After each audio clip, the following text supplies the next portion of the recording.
Thank you, sir. 5 minutes after 8 o'clock, 8:05. Good morning, everybody. Welcome to the show. The phone lines are open for you at 1-800-STAR-983, 1-800-782-7983. We have a very busy morning with us. Now in studio, we're happy to welcome Shawn Quinn. He is the Libertarian running for governor for the great state of Maryland. Good morning.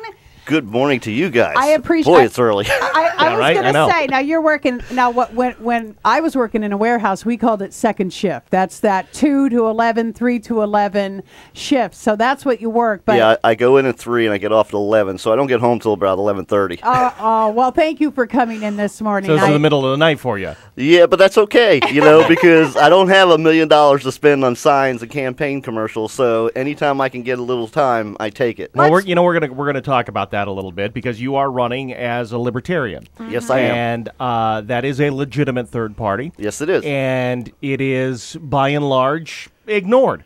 So let's talk about because I want you to tell people the process of what you've been going through to get your voice heard at debates and everything. I'm sure they just welcome you with open arms, right?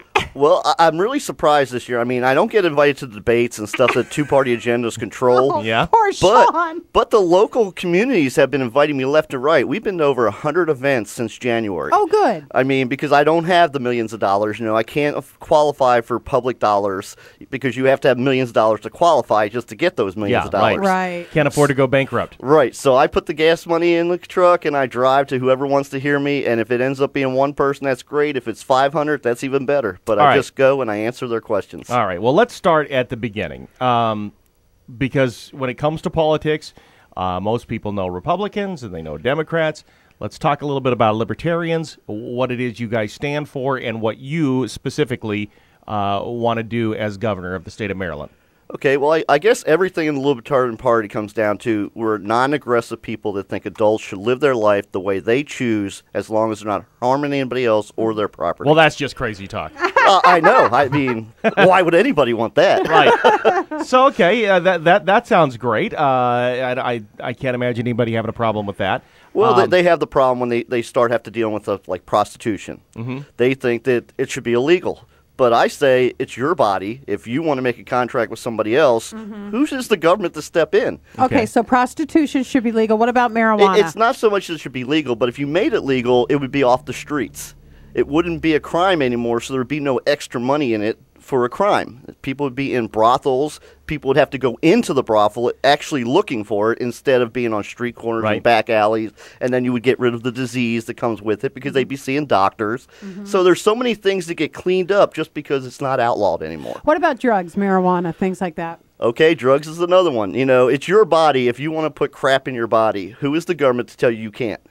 So, personally, I think the government, by making marijuana outlawed, they've just created this huge industry because now everybody wants to do it, obviously, because it's happening everywhere. Right. So they're not listening to people, so it becomes a crime. So now people are sneaking it in. And our drug war, have we really stopped a single ounce of marijuana from coming to our country? I don't think so, no. I mean, they show you these big busts, but the next day, there's twice as much in the state. It's just money being poured into a bucket with no bottom. What about health care?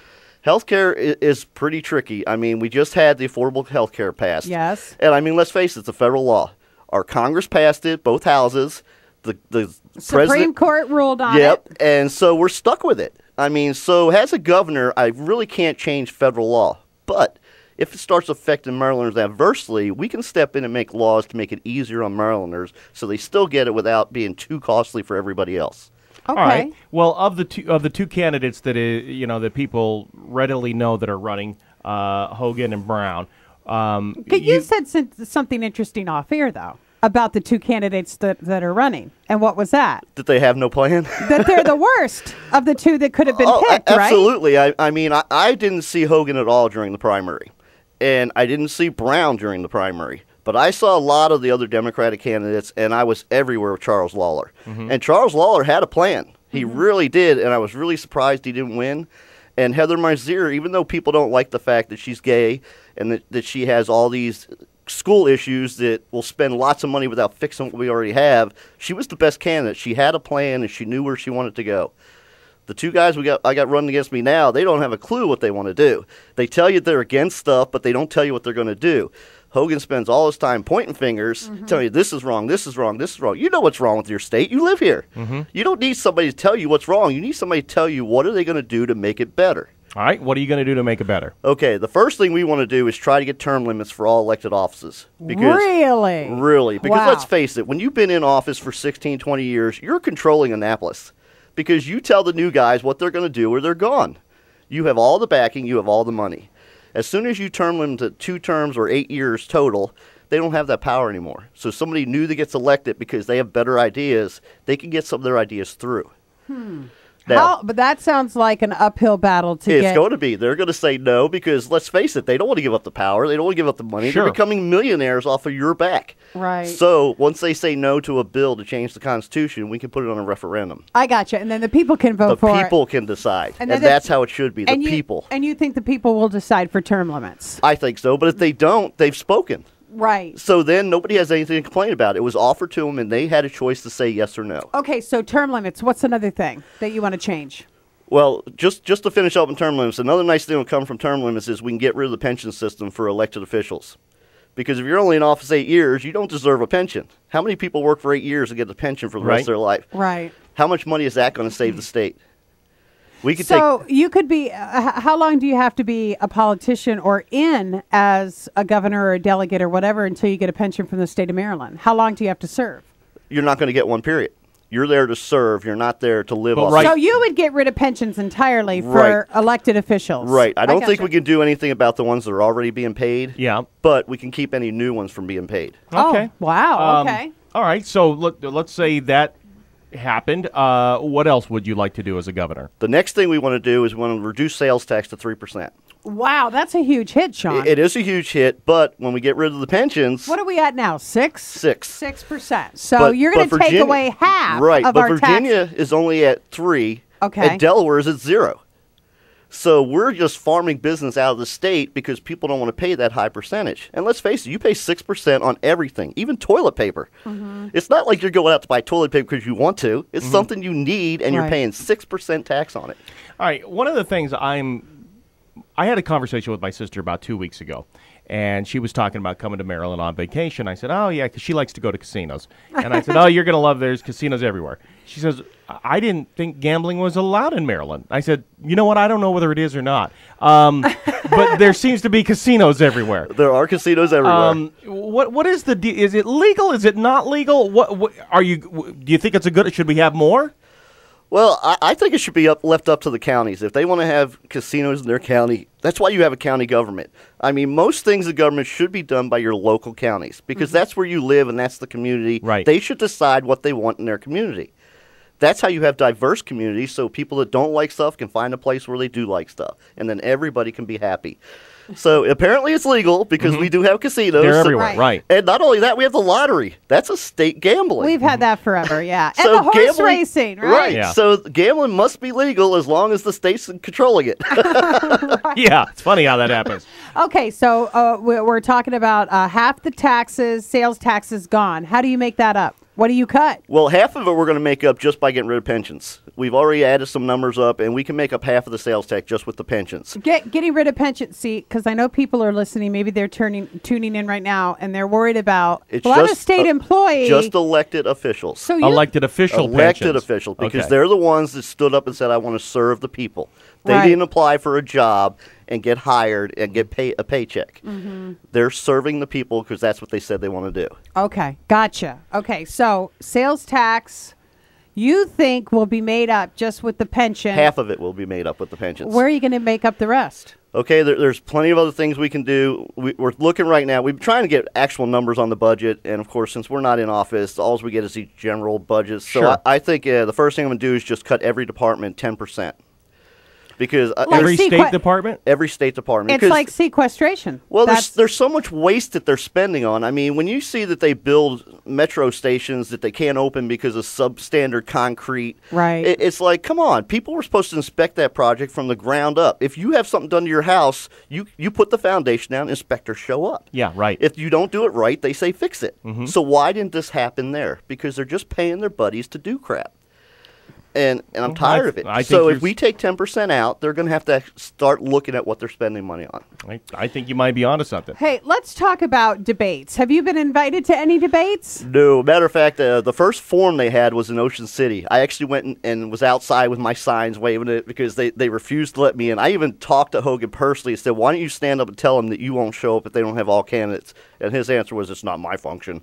So they don't include you in the debates, even though you are a legitimate candidate for governor for the state of Maryland. It drives me nuts. That's correct. But I mean, if I get on stage with them, they're going to have to address issues. Right now, all they're doing is like Beavis and Butthead with baseball bats hitting each other over the head. They're not addressing the issues and what they're going to do about the issues. Well, you got a forum right now. What issues do you think they should be addressing that they're not addressing that you would?